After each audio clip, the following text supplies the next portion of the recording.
Hello everyone, we'll just give everyone a couple more seconds to go ahead and get logged in before we begin.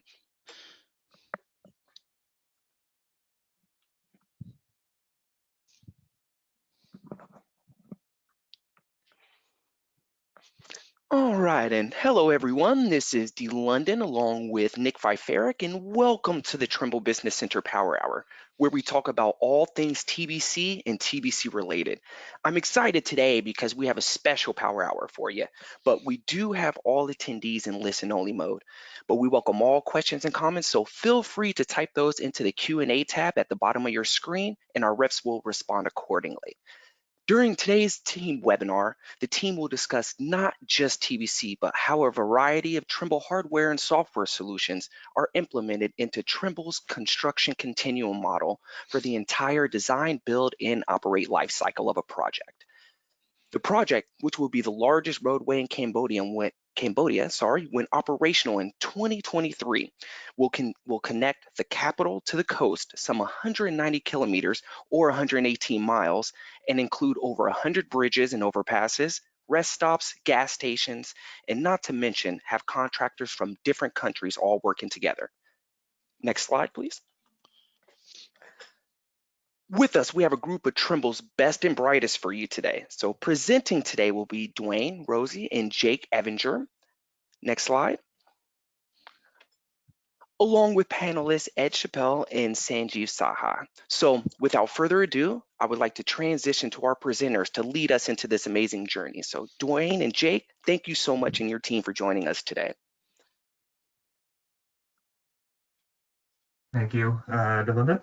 This is Jake Evinger, manager of VDC Services. Quick introduction to the production team that we leveraged for data on this project. We used our CEC team from our Hungarian back offices to produce the road and structures for the project, which Dwayne will go through in detail with you.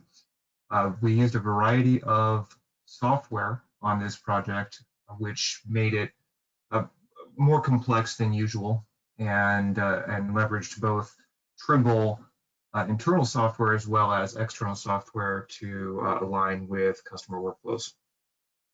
And with that, I will pass it over to Dwayne to kick off the project presentation. Thank you, Jake, and thank you to London. All right, so CRBC, that's the China Road and Bridge Corporation. They're building a new toll road between the capital of Cambodia, Phnom Penh, out to the west coast. This is going to be 190 kilometers in length or 118 miles for the non-metric folk at a cost of $2 billion US.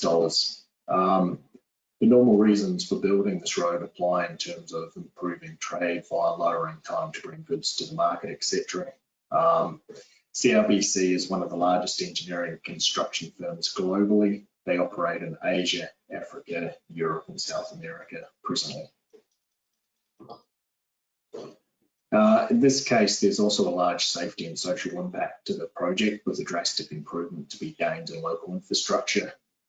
For my time in Cambodia, can simply be described as insane in Phnom Penh, with mopeds, tuk-tuks, cars, trucks, and school children on bicycles jostling for space. While this is not one of my own personal photos, it's really impressive just how many people can fit on one moped. Equally important for local families is less traffic on local roads, making a safer and cleaner environment for them to live. So the initial project scoping, we had the Trimble Consulting team. We bring value to projects by helping clients achieve desired results in design, construction, and facility operation. We approach every project with the client's goals and objectives in mind, achieving transformation through a method of defining objectives, assessing the current capability, creating a roadmap, and then implementing an optimized solution set. In short, Trimble Consulting covers the what, the why, and the how. In this case, we had a couple of days on a site visit and asked a bunch of questions of senior management and project staff to determine existing workflows and where CRBC wanted to make improvements, which centered around productivity and accuracy improvements mainly. These obviously in turn drive their schedule and costs. The general manager of the project also wanted to impress his management team and local government officials through the use of innovative technology. We determined what hurdles we had to overcome on this path, such as the conversion of PDF data to 3D and the low operator skill set for handling digital models.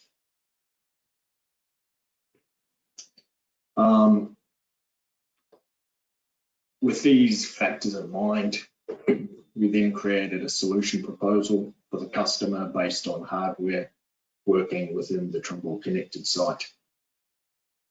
This was to be implemented in two parts. First, a proof of concept trial section, and then full site implementation.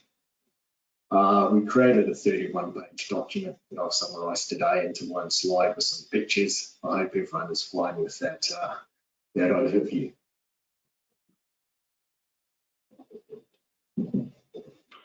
The solution covered two parts of professional services. First was the installation and training support. As a local dealer involved, it's not a site tech, so had very limited machine control experience. So Trimble needed to assist them with the heavy lifting to ensure the project success for the client. Secondly, we had the Trimble Consulting team handling what we're traditionally referred to as the data prep element. This covered the constructible model, not just final surface, but all paving layers, embankments, and the other earthwork surfaces. The general manager was very keen on augmented reality with sight vision, so Tekla and SketchUp were to provide extra detail. All of this is collated in Quadri for display in sight vision later. The customer agreed to the proposal, and I'll cover the workflow in more detail on the coming slides. I thought I'd leave this slide in Chinese, as the connected site is clearly shown graphically. In short, we have the office software producing the 3D models. These are transferred to the cloud, where they are then in turn consumed by the field systems for visualization, construction, and validation. Data can then be recorded in the field, sent to the cloud, and finally viewed back in the office. Traditionally, CRBC had been setting out projects from PDF data.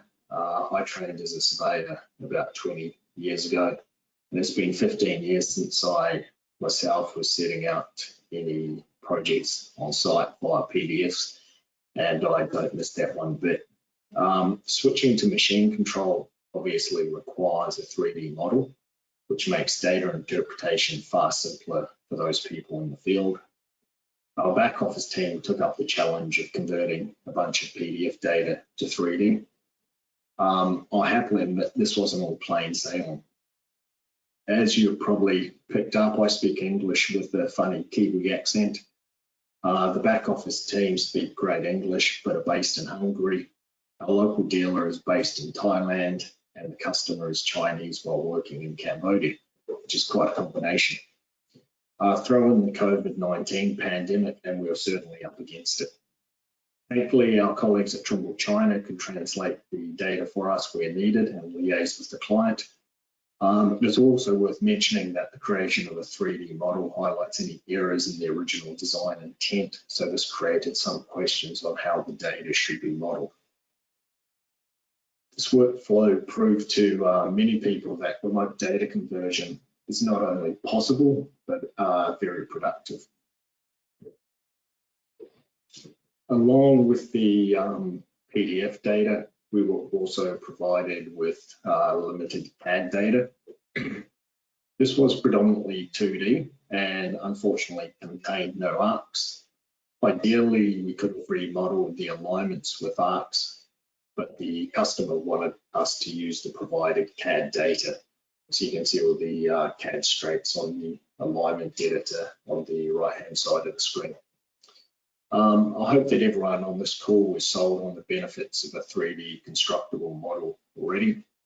If not, some quick benefits to mention are mainly the improvement in understanding the data, especially in the field. Looking at a 3D view is far easier than interpreting pages of section drawings. A great 3D model also assists machine control systems cutting to grade. Surveying is far simpler as no stakes need to be set out, and as-built checks are simple against a 3D model. This CAD data was used as reference information during the corridor creation, predominantly to fix the width of the road and location of structures. The team used the data prep module in TBC to quickly elevate the existing ground contours to form the ground surface, and that was a real big boost to the workflow. One strange side benefit of this workflow is digital data cannot transfer a virus like a paper plan, which is kind of important in the midst of a global pandemic. The images here start to show where a beginner would struggle with 3D models and how the Trimble Consulting team removed this barrier by taking on a key step in the digital engineering workflow. This allowed the client to enjoy simplified field workflows, realizing productivity and accuracy gains without the need for training on new software. The Trimble team in the back office split the job into 10-kilometre sections so they could easily work on the defined areas of priority. This allowed the creation of the carriageway and batters to the existing ground model. Their daily modelling processes were reviewed against the PDF drawings to check the errors and also to validate constructability, especially around the formation of ditches. For those of you that have worked with PDF files before, you'll probably notice that designers who haven't designed in 3D sometimes defy the laws of gravity, so we need to check any design errors that have occurred. Any design discrepancies were being logged in an RFI sheet to keep track of all issues, so all the parties involved could comment and follow up on the issues as needed.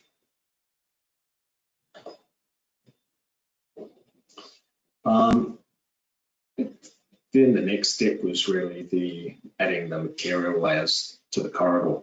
Normally I find that major projects model the finished layer of a road or rail corridor and apply vertical offsets in the field to the model for machine control and surveying use, and that's to construct all the other layers. So you need to know at whatever station you're at, what depth the material layer is that you're building, and apply that offset in the machine.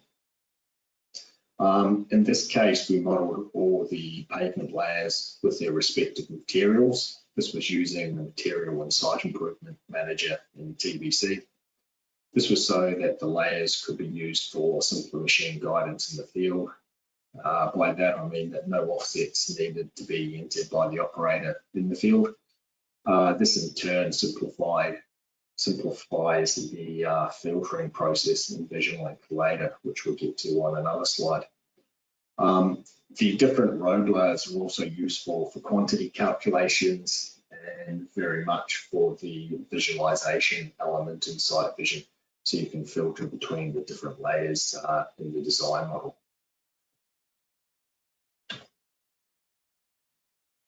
Another thing to point out is that the back office team involved with this, they've got more in their TBC skill set than just some corridor modeling skills.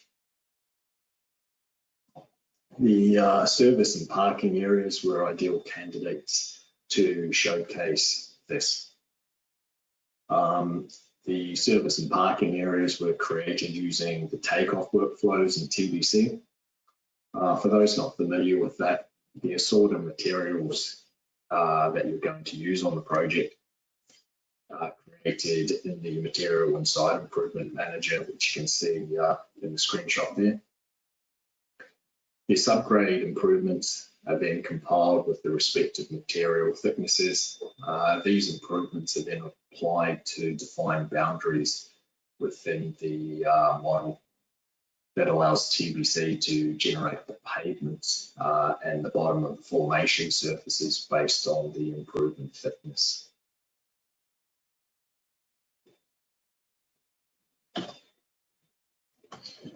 The more complex part of the job was the intersections and ramps. I think TBC has some really powerful commands to create intersections, ramps, and interchanges. I would really have enjoyed seeing how these could have been used on a project starting from scratch, like we were doing here. However, in this case, as the intersection was already designed previously per the PDFs, we just had to elevate the existing design data. The quickest method we came across to do this was to model multiple corridor legs. So basically to treat the intersection as multiple corridors hitting each other and have these merge, as you can see in the 3D view here, where I've selected the main corridor in red, and you can see the other corridor surfaces blending into it. The intersection shown was prioritized by the client as a workflow due to the perceived modeling difficulty involved, which would then prove the concept of digital engineering. Again, this highlights the great work done by the Trimble Consulting team. All the complex curves in this intersection are very difficult to interpret from stakes in the field if you set them out traditionally. Having a 3D model makes this far simpler for the grader operator to construct and the surveyor to check, and to look at it in sight vision makes really clear sense as well. So this was the main trial area in the field for the solutions that we proposed and implemented.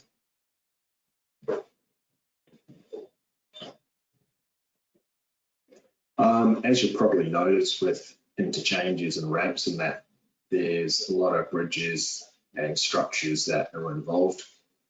And due to the general manager's insistence on the use of sight vision to promote innovation and a technologically advanced work site, we also needed to include structures in the overall model. This is where Trimble's solution, Tekla Structures, comes in.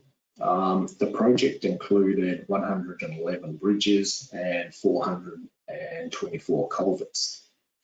The team modelled these in Tekla Structures, which is from the Trimble Building, Construction and Field Systems division, referred to as Trimble Buildings. It's a bit simpler to run off.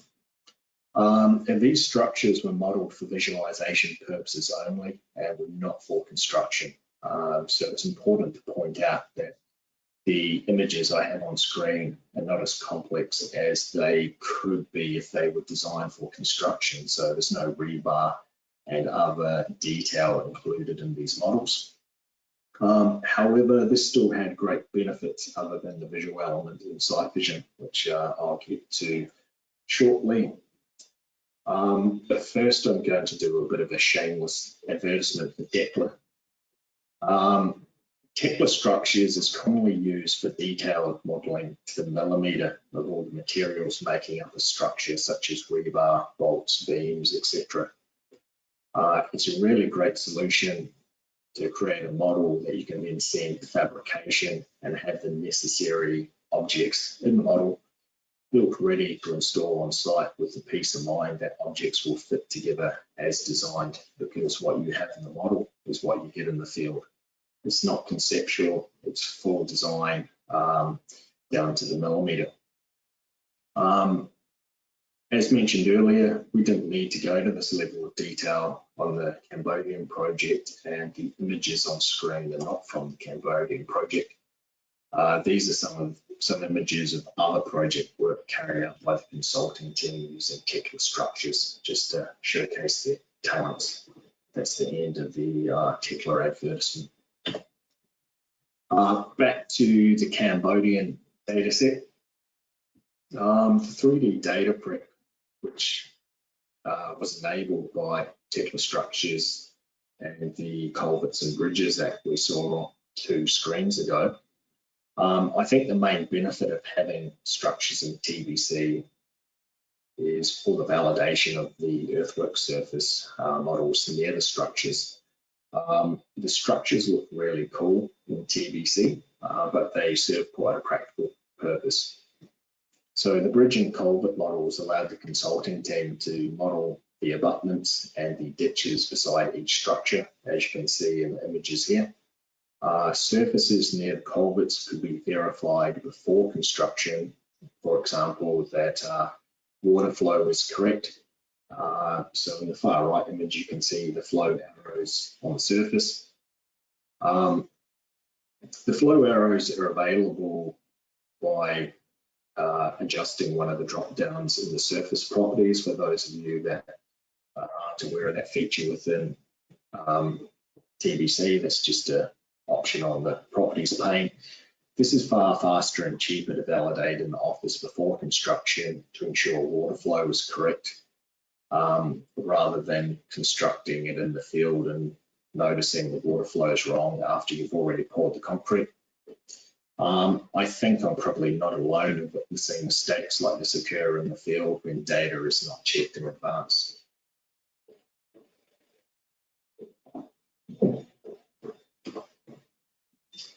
Then onto the GCS 900 motor grader system.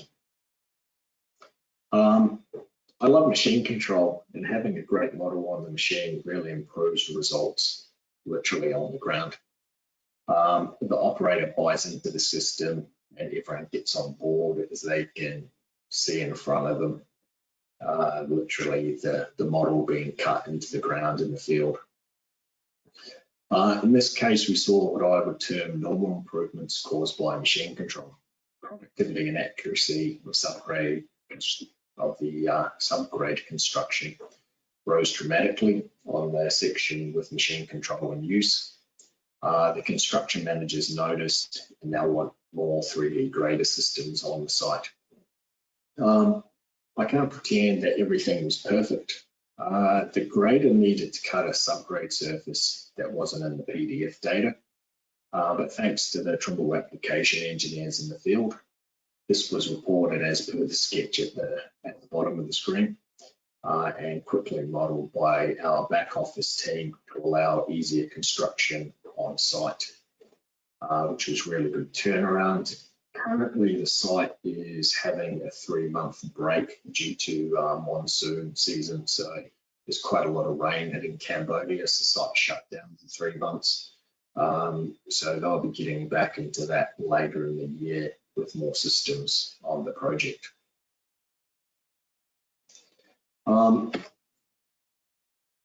During the construction process, the grader is also recording as-built data in GCS 900, which come up as tag files being recorded to the machine.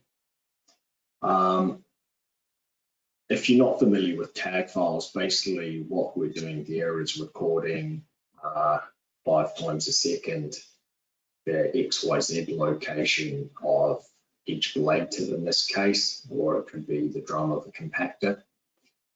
There's other information is recorded at the same time. So if it is a compactor, frequency and amplitude compaction information is all stored in these files. That as-built information transfers to the cloud, in this case, Works Manager, where it is then processed and displayed in the VisionLink platform. This allowed the site supervisors to be aware of the construction progress and therefore the productivity on site. It can help their decision-making processes, such as when can we send a compactor out to compact material, as they know that the grader's already hit the correct elevation and grade. So in the top right image there, you can see we've got cut fill mount up. Everything's showing greens that were on grade against design. I've cut a slice across that model, and in the top of that image, you can see on the left-hand side, there's a slight bit of blue where I've zoomed in on a piece that needs a tiny bit of fill. So it's very visual and quick to understand what's been built to your specification. That VisionLink data can then be overlaid in TBC alongside survey data from Siteworks. And from that, the team were creating conformance records in Excel format using the corridor earthwork reports and some other reports within TBC. Then on to some of the cooler looking stuff. As mentioned earlier, the general manager on the project was really interested in using site vision on the site. This is to display the model. However, he wanted a lot more detail in the model than I would say is normal. These things included lighting or lampposts, the guardrails, road marking, and buildings. Traditionally, these are things that I wouldn't associate with TBC. You can certainly model some of these things in TBC, but for 190 kilometers of roadway, there's some easier solutions to loop and add some of these, let's say, final touches that you wouldn't be building with a grader. So for this and to meet his demands, we used Quadri to compile a federated model. This was including some very cool rendering. You can do rendering in TBC, but in this case, in the TBC 5.30 release, there's a connector has been built that allows you to transfer TBC point, line, and surface data directly into the Quadri database. That saves you exporting a file and re-importing into the other software. It's just a direct connection, which is pretty cool. This was used to transfer all the road surfaces from TBC straight into Quadri. The bridges and culverts from Tekla structures were imported into the same Quadri model in IFC format. They're the ones that I was showing before that were also imported into TBC.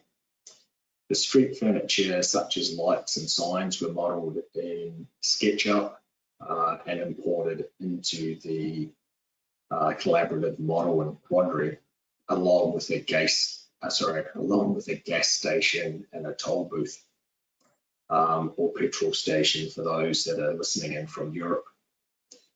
Quadri then added more value by extruding guardrails along the model. We could add road markings, as you can see on the screen, so all the arrows and lane lines, basically all the paint on the road. And adding textures to the model to create a more presentable model, as you can see on screen. So textures there's and the green grass is actually a photo that's been stitched together along the roadway, and you can see the gravel look along the curve as well. There's a few different textures applied to the model. This model was then exported to Trimble Connect, which was then used in the field on the Trimble Site Vision solution. So this is Site Vision. Site Vision was used in the field to show how a 3D model interacts with the existing terrain. For those of you who haven't come across Site Vision before, it's a centimetre accurate RTK antenna running on VRS or the Internet Base Station service from Works Manager, hooked up to an Android phone. So the image in the top left, there's a little GPS unit that works much the same way as a SPS rover. You've got an antenna there, the correction service or the receiver part of it that makes the normal rover heavy, that's situated essentially in the cloud. So the corrections are being streamed into the device via a SIM card, which gets you down to that half an inch or centimetre level accuracy. The phone provides a camera, which you probably are quite used to. Through that, it films the existing terrain through the camera and it overlays the 3D model on top of that to an accuracy in the field of roughly 5 centimetres or 2 inches. You can then adjust the transparency of the model. So in the lower two images, it's at the same location.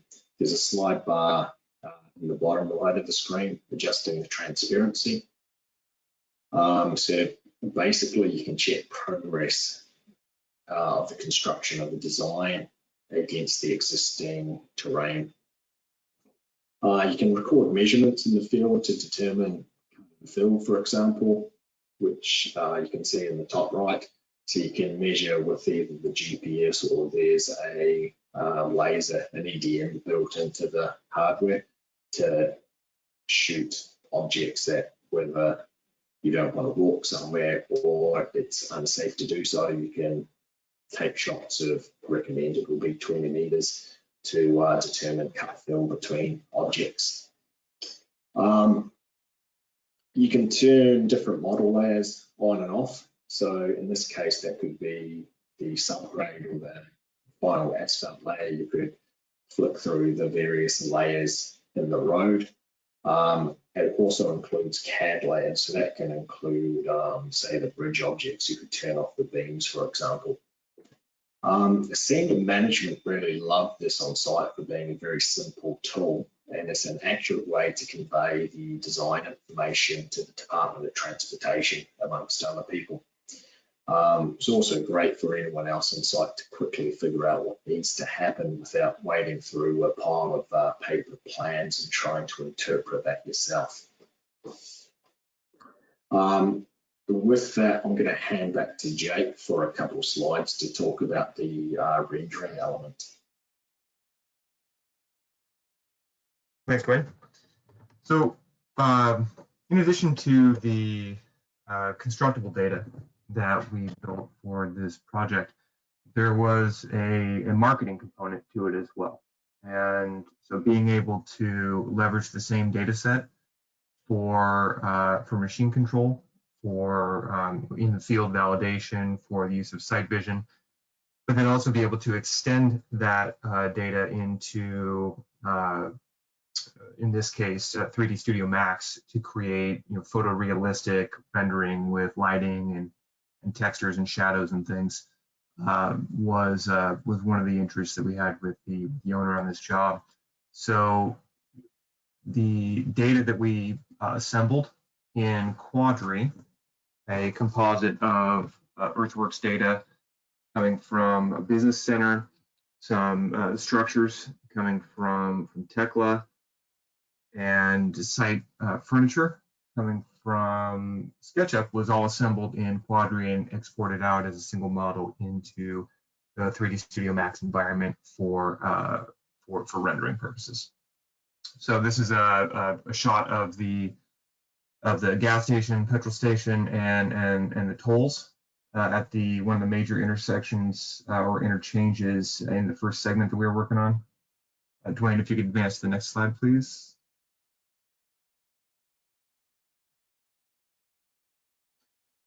Here's another shot from the other direction.